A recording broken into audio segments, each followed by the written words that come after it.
Hello, all you hellions, and welcome or welcome back, whichever the case may be. When I first started this channel, which was a year ago now, that is so crazy to think about, I started it by reviewing the movies that are on my shower curtain. Eventually, I do want to go through all of the movies, so this week, I'm going back to the curtain. I have chosen horror anthology The Willies, 1990. I've seen this movie a few times now, and I enjoy it more and more upon each viewing. And here it is on the shower curtain.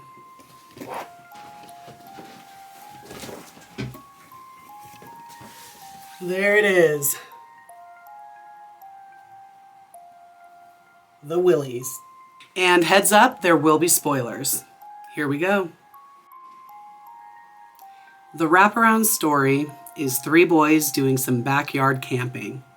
There's Michael, whose backyard they're in, and his cousins, who are brothers, Josh and Kyle. Josh has brought some video games, and immediately the other two boys are giving him hell because how can he play while they're outside camping? I brought some video game cartridges. What are we supposed to do with video game cartridges? Play video games. On what? Oh yeah, I didn't think of that. You're so lame. Well, let me tell you, my husband and I, we love camping. We do dry camping, we do campground camping, we do a lot of camping. But on occasion, there's no time to really get in a good camping trip, so we end up doing a night of backyard camping. Here's a picture of the last time we did that. We took full advantage of the comforts of home, and with a great extension cord, my husband was able to game in our tent. Keep your dreams alive, Josh. Kyle and Michael, you can suck it. It's too dark in the tent to light the lantern. Josh, with another great idea, uses fireflies in a jar to give enough light to ignite the lantern. This kid, man, keep him around. Getting tired of Josh's grosser than gross jokes. What's grosser than gross? Oh no, not your dumb joke. Come on, what's grosser than gross? Michael decides to tell a true, scary story. He tells of a woman eagerly ordering a 15-piece fried chicken and a large shake. She gleefully bites into her first piece. Poor thing doesn't get to enjoy it for long, as she discovers she has just bitten into a rat. Yummy. Getting in on the fun, Kyle tells the next true story. An old man is on a funhouse spooky ride. At first, he is not impressed, bemoaning his decision to take this ride. And then things shift. He accidentally pulls the arm off of a zombie, traumatizing the zombie as much as himself.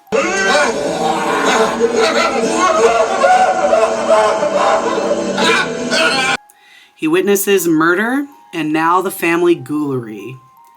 All of this is too much, and the old man dies of fright. The ride being too scary was redone, and apparently, according to Kyle and Josh, is now quite boring. The next story I did not like at all, so I'm not even going to play a clip of it. This is Josh's story about one of his friend's grandmothers. So apparently she had just gotten done washing her dog and decided to dry him off in the microwave. This is the death of poor Pookums. I am not going to go into any more detail. It's a very short story, which is good because it's easy to skip. On to the next one. It's Michael's turn again. Before he can start, Kyle asks if it's the one about how he and his friends found a pirate ship in a cave again. No, wait a minute. This isn't that dumb story about the time you and your friends found that pirate ship in an old cave. No, it's better than that. Side note, the character Sean Astin plays in The Goonies was also named Michael. Michael assures them that this is not about the pirate ship, that this story is guaranteed to give you the Willies. And now, the title screen.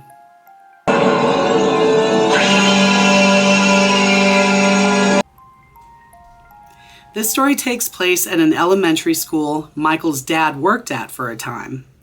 A boy named Danny was mercilessly bullied by 3 young punk kids and deplorably treated by his teacher, Miss Titmarsh. Yeah, that is her name.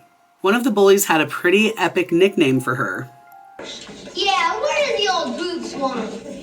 Danny's one school ally was the friendly janitor, Mr. Jenkins. He was very protective of the boy and told Danny to come to him with any trouble. Later in the bathroom, Danny comes across something entirely unexpected. In a panic, Danny looks in the janitor's closet for Mr. Jenkins, who he finds. Mr. Jenkins has been decapitated. Losing his only ally, Danny runs to Mrs. Titmarsh. Poor Danny was so scared that he peed his pants. Seeing this, Miss Titmarsh ridicules him in front of the entire class. Mr. Hollister, you are disgraceful. I have never met such a big baby.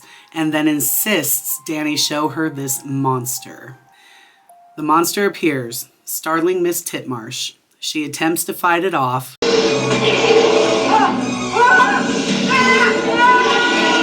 but fails. It is now the bully's turn. Danny traps them in the bathroom. He is now no longer the only one to pee his pants. Danny walks off, quite content with the day's events, while the monster dons a mask. According to Michael, Mr. Jenkins doesn't spend much time at any one school. He moves from one to the other. When his cousins express doubt over the realness of this story, Michael insists it truly happened, saying that not only did his dad know Mr. Jenkins while he worked at the school, but that they are close. The final story is told by Kyle and Josh. It's about a boy they used to go to school with named Gordy Belcher. Gordy had a strange hobby. He captured flies, removed their wings, and put them in some strange dioramas. Gordy was not only a strange kid, he was also very disrespectful. First to his mother, who wanted to make him happy by cooking his favorite meal. It's your favorite. Fried chicken. Whatever. And then to Farmer Spivey, when he catches Gordy trespassing on his property. None of your damn business, you old fart. One of the fly traps Gordy uses calls for manure.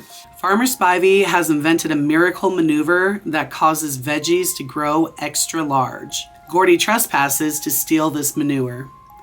Gordy also plays horrible and disgusting pranks, replacing raisins with flies. Huh? Did you think I wouldn't notice these weren't raisins? And giving a classmate a fly-filled cookie. This last prank causes his mom to throw out his fly collection and puts a stop to his hobby. Well, it's over now. What's in the trash bag? Nothing that concerns you anymore. Earlier that day, Gordy had trespassed on Farmer Spivey's property again. This time, though, Farmer Spivey was happy to see him. He told Gordy he wanted to make amends and gave him a jar of his miracle manure. Put in a few extra heapings of my secret ingredient. So whatever you're using it for, it'll work extra good now. Now, stewing in his room, Gordy remembers a sticky fly strip he had hanging outside his window. His mother didn't know about that when she threw out the rest of his collection. Quite pleased with himself, he puts these flies in the special magic manure. He then goes to sleep. He is awakened in the night to see the jar busted and the flies are now the size of humans. Gordy used to relieve the flies of their wings. Now they relieve Gordy of his arms. A little tit for tat. Now the conclusion for the wraparound story. Michael's dad comes to the tent to check on the trio. They all insist that he show proof that the story of Mr. Jenkins was real, and they get their proof. I truly liked all of the stories in here except the one about the dog. And it really brought me back to my childhood, back when my friends and I, we would try to either gross each other out, scare each other. It was very nostalgic. The acting wasn't great, except for Sean Astin, but he kind of stands above the rest. And I really like the stories. I thought the storylines were very clever.